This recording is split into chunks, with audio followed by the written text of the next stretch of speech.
Hello, friends. Welcome to another episode of Big Al's Rockin' Podcast. I have my friend Kevin Minnis here, and he has a little company. You see them guitars in the background. It's called Menace Guitars. Kevin, tell us a little bit about yourself and how you got into building guitars.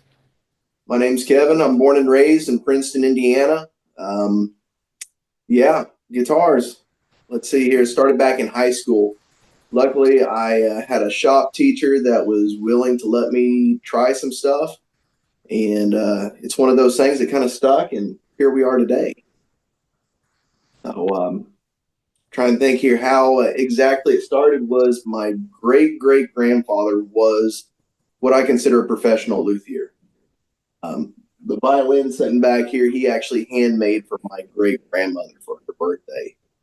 Nobody in the family played music, and whenever grandma passed away, I inherited this violin. I'd sit there and I'd look at this thing, I'd be like, this is cool. How did he make this? I've got no clue how to play a violin, but I did know how to play guitar. So that's whenever I hit my woodshop teacher up, I'm like, hey, do you think we can maybe build something?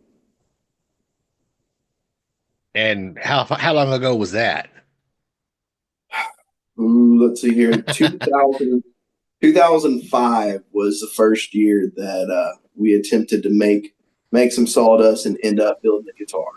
Dang, I won't So tell that you. was, I won't tell you that I was almost 30 years out of high school by then. but yeah, 2005. That's whenever I first approached him. I think I was a freshman that year, and we found some wood, and this was actually the first Menace guitar that we made, and it was crude. It was just parts that I could find and slap together. Had no clue what I was doing. This was like before YouTube was really a thing. So it was just looking at this guitar and I'm like, all right, I think we can do this.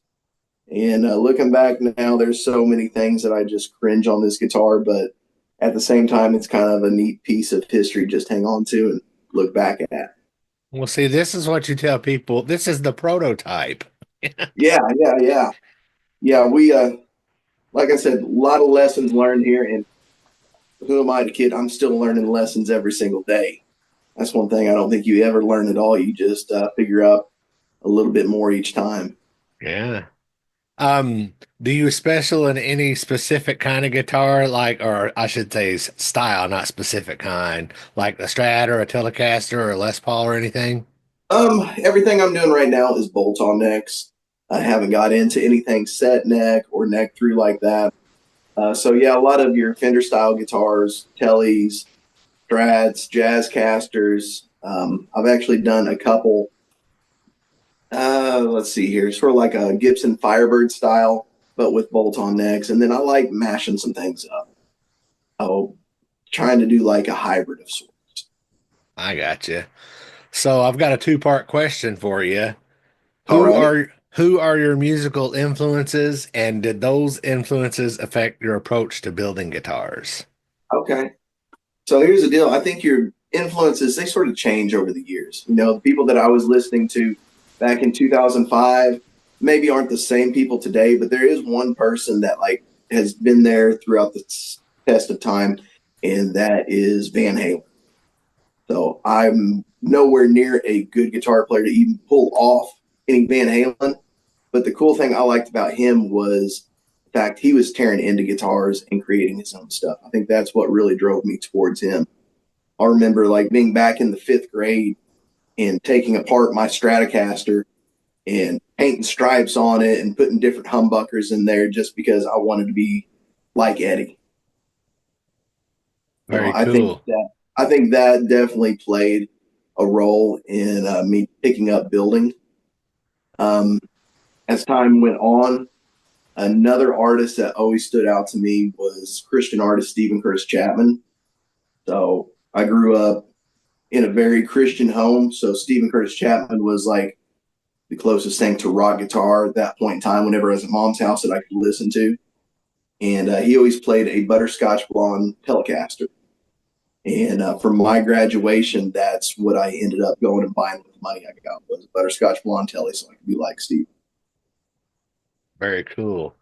So Uh, I guess those are like kind of opposite spectrums there. Stephen Chris Chapman, Eddie Van Halen, but yeah, that's kind of where I fall in between.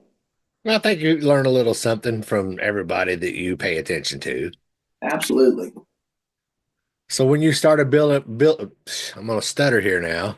When you started building guitars, was there anything that was unexpected or caught you off guard? Oh, let's see here. So back in high school, like I said, I knew nothing, and that was just finding parts and throwing on there. Um, After I graduated high school, I kind of got out of building for a while. I didn't have a wood shop or anything to work out of. So it kind of sat dormant for about 15 years.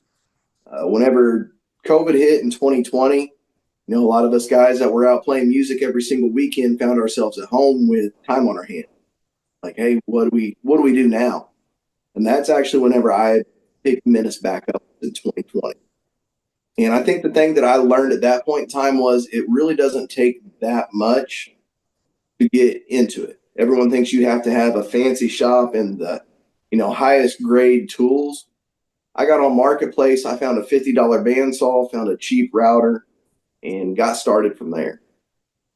So that's kind of one of the big things is everyone thinks you have to have everything fancy. Now, granted, the right tool for the right job makes things easier, but you don't have to have that. Now, how many guitars have you built so far?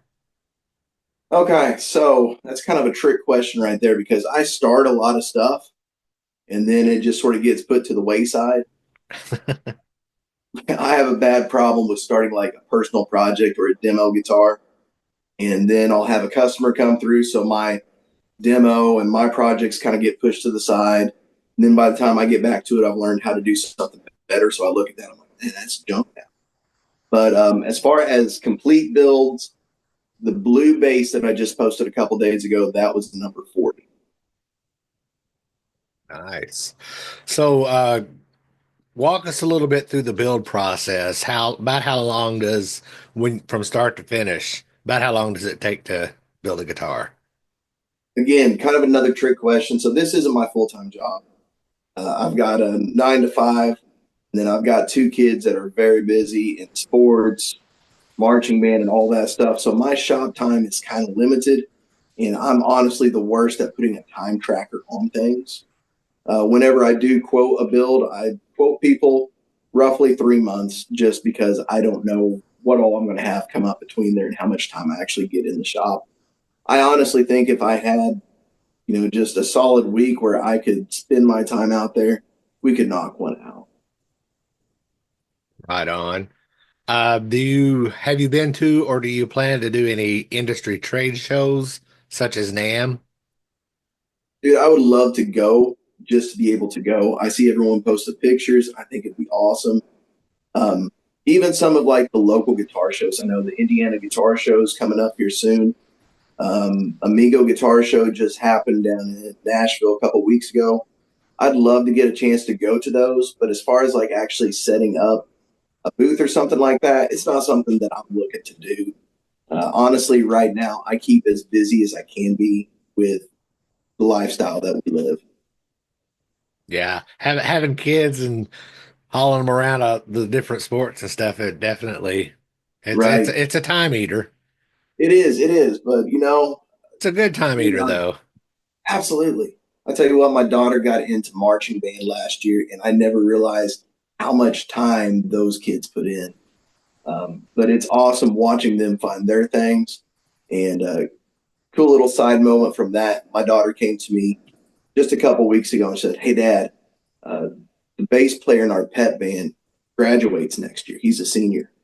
He said, "Do you think that maybe you and me can do a build and you can teach me how to play bass so I can be that band next year?" So that's a build that we're getting ready to start on. I'm super excited about. Oh man, that'd be your favorite guitar you've ever built. Oh, absolutely. Actually, her fifth grade year, like her class had to make an instrument out of recycled materials. Most kids are making like maracas out of a Pringles can or something. No, she comes home and she sees an old door laying back behind the shop. She goes, "Hey, Dad, can we turn that into a guitar?" So she walked into school with a full blown guitar made out of a door, and she got to put the work in on that. So it's I love my kids' involvement in it. She helps me do a lot of the wiring and soldering. My youngest helps me run my CNC at times. She helps me do my laser. Friday night, I was needing to get a lot of work done. My wife came out to the shop. She ran the CNC while I did fret work. So it's really a family affair, and that's one of my favorites. Right on. Now, besides building guitars, do you do any luthier work for anybody in the area? Whoa, whoa, whoa, whoa, whoa. You say luthier? That was my great grandfather. I am YouTube certified, buddy. Hey, I No, love your honesty, man. dude, I'm learning with each one. No, that's something I get hit up with a lot. I get a lot of people coming to me with repair work and setups and things like that, and I would love to be able to put the time in towards it. But as I mentioned, my time in the shop is very limited. So the time that I do have, I'm focusing towards customer builds and stuff like that. Right on. You said you mentioned that you've built a bass guitar and then you're going to build a bass guitar for your daughter. Do you have any plans to build an acoustic model? Dude, I think that's the number one question that I get asked all the time. And I would absolutely love to. But that gets it back to that L word, the luthiers. Those guys, they know what they're doing. I love going over to Chris Rothrock's place and seeing what he does. It is truly a work of art. The jigs, fixtures, and just the knowledge that goes into that, it's a completely different ballgame than what I'm working with right here. Maybe one of these days when I get some spare time, I would like to order one of the Martin kits and start off with that, put it together, see what goes into that, and then maybe branch out. But nothing on the near horizon. Let's just put it that way. I gotcha. Um, Besides the guitar that you've built for your daughter, have you built a guitar for anybody special to you? Actually, yeah. Um, Today is his birthday. My little cousin, Alex Mason. Uh, he's 10 years younger than me, so me and him grew up super, super close. I started playing guitar because of our grandpa, and then he sort of started following my footsteps and passed me up a long, long time ago. But whenever I got into the building, he would always come to me anytime he'd have like a special like place he was playing. He'd be like, "Hey Kev, can I borrow a guitar?" So I kept on loaning him out like my latest build, which was great. I love doing that because it gives me some hands-on review. But I got thinking, I'm like, you know what? I need to actually make him a guitar, what he would want. So me and his wife and his mom and dad started talking about what Alex's dream guitar would be. And actually, I made that last year for his 25th birthday. That's fantastic. Before we end this episode, is there anything that you would like to mention about your guitar services? Please follow. I mean, uh, like I've made mention in here, I'm going to be completely honest with you guys. I like to be able to show that I'm just a regular person and you're going to make mistakes, but don't let that stop you. Um, there's so many people out there that think that things have to be perfect the first time. Not the case. You're going to learn as you go, and anyone that says differently, they're lying to you. Right. Now, you said please follow. Tell us where we can follow you. Find me on Instagram, Menace Guitars, Facebook. Working on a website for this year. I need to get better with content, and that's actually something I'm working on this year. Getting ready to do a little bit of bartering with a friend of mine, and he's going to get a cool build out of it, and he's going to work on some demo videos for me this year. So super excited about that. I'm all about trading services. Maybe I need to get a bass player. Do you know any good bass players? All of us good bass players are taken. That was that was funny. No, no, no. Seriously though, I've got this new bass that I need to get in some hands of some real players. So maybe I can slip that your way for some time. I certainly give it a play and tell you how it feels. Awesome, awesome. We'll have to make that happen, buddy. All right. Well, Kevin, thank you for coming on the show, and I will see you soon. Dude, thanks for having me. Good seeing you, buddy. Thanks for listening to Big Al's Rockin' Podcast. If you haven't done so already, please be sure to subscribe on your preferred podcast outlet. Visit BigAlRocks.com to find past episodes, on-demand links to my radio show, links to my social media, and other Big Al shenanigans. Most importantly, please like and share this episode. Peace out.